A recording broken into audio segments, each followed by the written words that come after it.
Good evening, everyone. Good evening. Actually, today my topic is, what does a biotechnology company do? I lost one. Okay. Oh, biotechnology. Okay. Do you know what is this?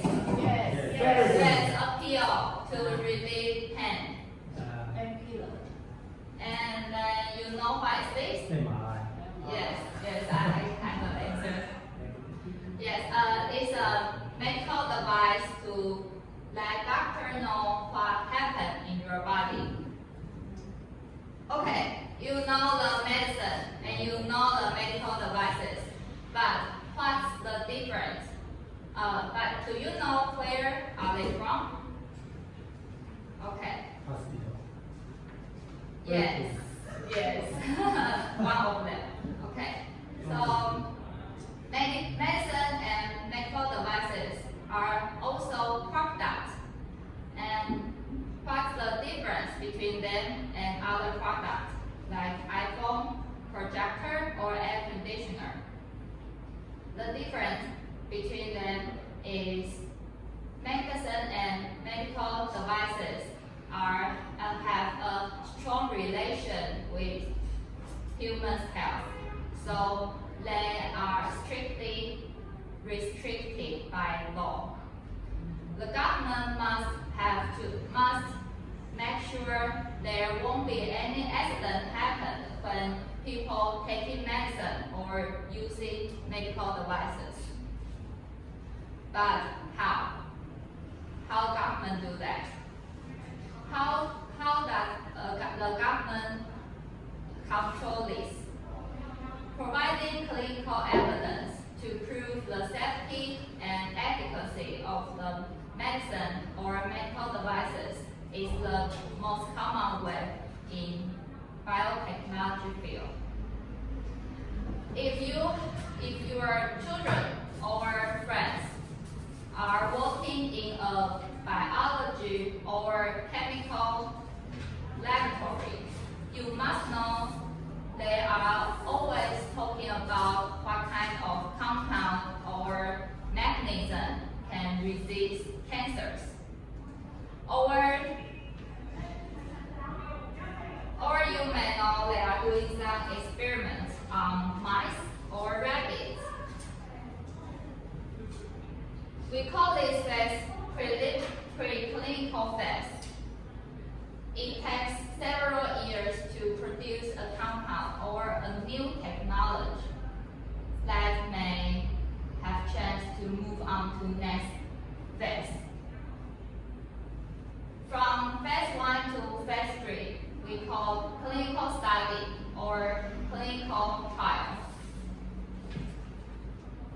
In phase 1, the drug is to test healthy volunteers to prove the safety and dosage range. There are approximately 63% move to next phase. Next phase, drugs will test on patients. If the drug is for liver cancer, researchers will test it on the patient who live with liver cancer to prove the efficacy of the drug. So there are approximately 30% move to next phase. Researchers have already proved the safety and efficacy in previously 2 phases. What should they do in the 3rd phase? But in the 3rd phase, it is designed to thousands of patients in different countries so that they can know the real side effect and let more people involved. After phase 3, the drug can be applied as a product. It's not easy, right? Yes, it's difficult.